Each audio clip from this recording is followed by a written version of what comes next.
That night, as my shift began, I felt an odd heaviness in the hotel air, something I couldn't explain. The Riverside Grand Hotel was quiet, just the soft hum of the lobby air conditioner breaking the silence. At 11:47 p.m., a lone guest walked in, a young man in his mid-20s, exhausted, dark circles under his eyes.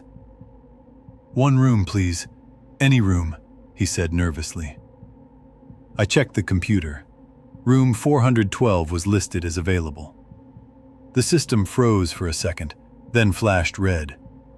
This room was last booked 3 months ago. Guest never checked out. I shrugged it off. These glitches happen sometimes. "Sir, room 412 is available on the 4th floor," I said. He took the key card and headed toward the elevator without another word. Watching the CCTV, I noticed the elevator lights were fine, but the image seemed slightly distorted when he reached the 4th floor. Static flickered across the screen, just for a few seconds, before it cleared. Minutes later, I received a call from the guest. "The TV in room 412 turns on by itself. Just static, no channels," he whispered. I tried to stay calm. "I'll send someone up," I said. But no technicians were available at that hour. I zoomed in on the CCTV for the corridor outside room 412 and froze. A faint movement was visible under the door, like someone was walking inside. He was supposed to be alone. The room was locked. How could anyone be there? A few minutes later, another call came. "The bathroom door. I saw a hand under it. I'm leaving the room." I ran to the 4th floor immediately. The corridor was silent. Not even the air seemed to move. Room 412's door was slightly ajar. "Sir, are you okay?" I called, pushing it open gently. Inside, it was dark except for the bathroom light, and a cold draft swept across the room. The TV showed static, blinking on and off. The bed sheets were twisted and pulled to the side, as if someone had hurriedly left. I turned toward the bathroom.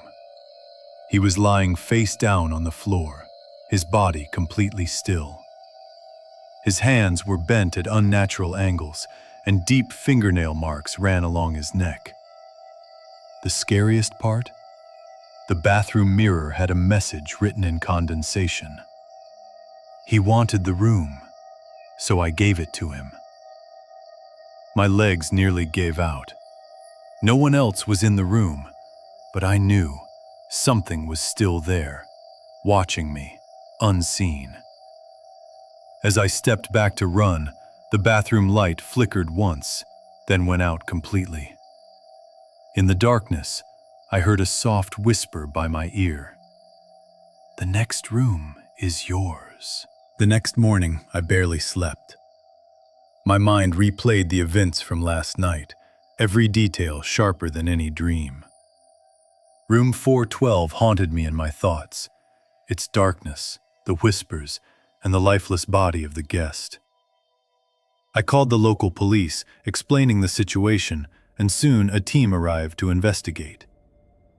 Officers and forensic personnel went straight to the room, their flashlights cutting through the lingering shadows. The body was still there, pale and cold, with the same deep marks on the neck. One officer muttered, "This isn't an accident. Something caused him to panic." I watched from the hallway, uneasy, as they examined the mirror. The condensation message was gone, wiped clean, as if it had never been written. But the smell of cold and damp still hung in the air, and the hairs on my neck stood on end. Officers checked the CCTV footage again, trying to find what I saw last night. The recording showed the guest entering the room normally, the elevator ride smooth. But the frame stopped for several seconds, flickering static, exactly when he reached the 4th floor. Nothing else appeared on camera, but the timestamp showed movement in the room while the guest was supposedly inside alone. One of the forensic techs bent down to examine the tiles near the bathroom and whispered, "These marks, like someone dragged something heavy across the floor." My stomach churned. It was impossible. He was alone in the room. Hours later, we were about to leave when a hotel manager spoke in a trembling voice. "Room 412. It has a history. Guests have reported cold drafts, shadows, static TVs, even hearing whispers. Some have refused to stay the night." I shivered. The thought of what happened last night wasn't just my imagination. One officer, curious, opened the vent in the bathroom. Inside, faint scratches were etched into the metal, like someone or something had tried to reach out. I stepped back as the tech shone a flashlight down the vent. The light flickered strangely, and I could swear I saw a shadow move inside. I yelled, but it was gone the instant I blinked. The police finally closed the room for investigation, but nobody could explain the exact cause of death. Reports later suggested suffocation, possibly from panic, but every instinct told me it was something more. I never returned to the Riverside Grand Hotel. Even months later, I avoid hotels that feel too quiet, too empty. Sometimes, when I pass an old building at night, I swear I hear a faint whisper, like last night at room 412. "The next room is yours." And I quicken my pace, never looking back. I had been traveling for 12 hours and was exhausted when I finally arrived at the Riverside Hotel. I had booked room 609 online earlier that week, choosing it because it overlooked the river. The exterior of the hotel looked older than the pictures online, with faded paint and worn signage. The automatic doors creaked as I stepped into the lobby, which smelled faintly of dust and cleaning chemicals. I noticed the receptionist, a middle-aged man with tired eyes, looking up slowly from behind the counter. "Hi, I have a reservation for room 609, I said, trying to sound confident. He typed on the computer slowly, his fingers pausing over the keys. "Ah, yes, room 609. Here's your key card," he said finally, sliding it across to me. There was a hesitation in his voice that made me glance around the lobby. The lobby was unusually quiet. No other guests, no footsteps, just the hum of the air conditioner. I picked up my bag and headed toward the elevators, noticing the faint flicker of the lights above. When the elevator arrived, the doors opened with a metallic groan, revealing an empty car. As it ascended, I felt a slight chill and the faint scent of something musty, like old carpet or wet fabric. I tried to shake off the feeling, reminding myself I was just tired and imagining things. On the 6th floor, the hallway was long and narrow, lit by overhead fluorescent lights that buzzed intermittently. I followed the signs to room 609, my footsteps echoing strangely against the carpet. The door had a small scratch near the handle, worn from use, but otherwise looked ordinary. I swiped the key card and the lock clicked open.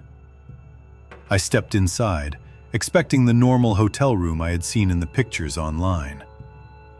The room was neat and quiet, with a king-size bed, a desk, a dresser, and a window overlooking the river. The air felt cooler than the hallway, though the thermostat read a normal 72 degrees Fahrenheit. I set my bag down and switched on the lights fully, noticing a faint reflection in the large mirror opposite the bed. I walked over to the window and looked out.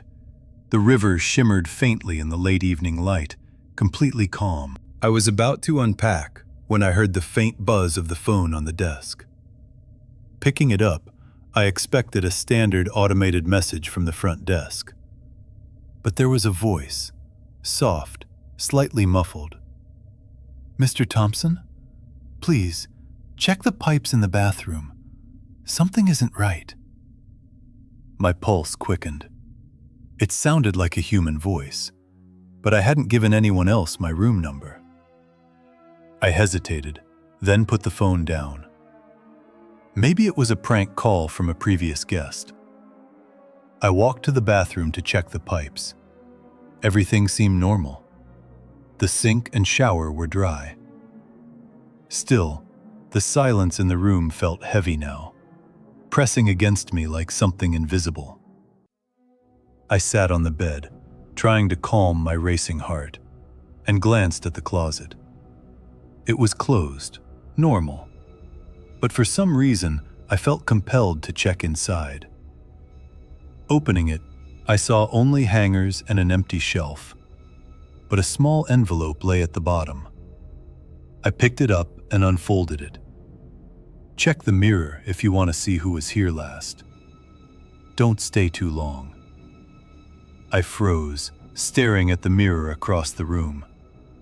My reflection looked perfectly normal, but the note had made my stomach twist. I stared at the mirror, heart pounding, trying to convince myself it was just a prank or leftover note from another guest.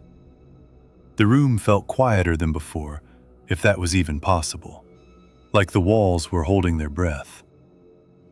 I sat on the bed, staring at the envelope in my hand, debating whether to leave immediately.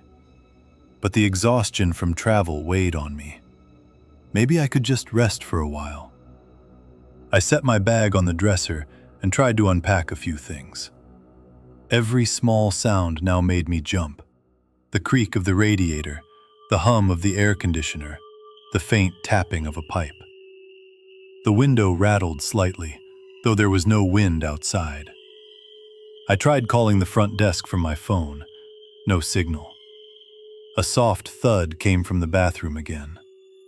My stomach twisted as I walked toward it, cautiously opening the door.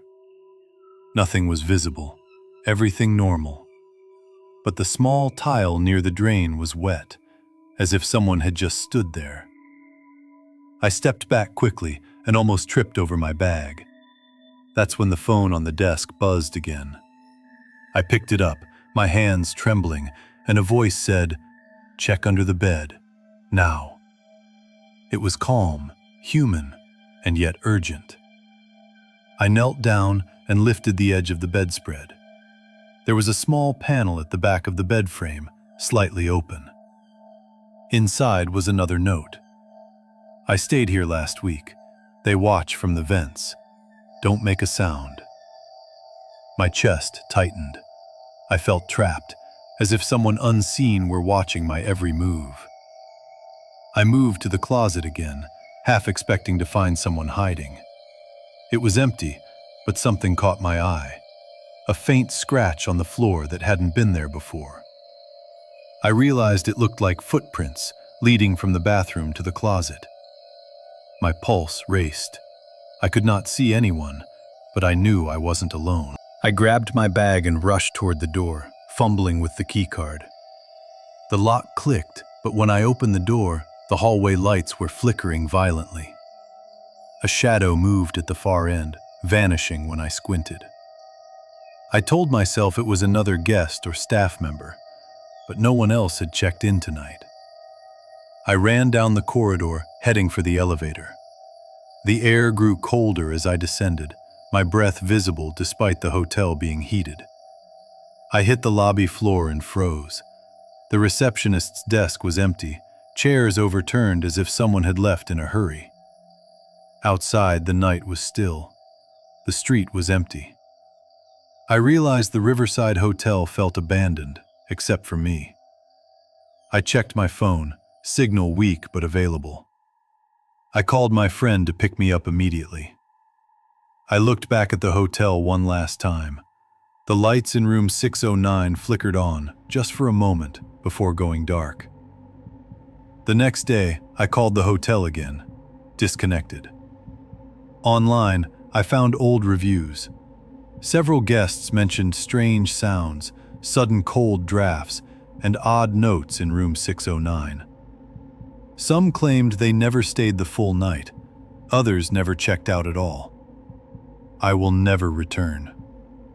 And sometimes, when I pass by abandoned buildings, I feel a chill, a whisper in the back of my mind. You should have checked the mirror.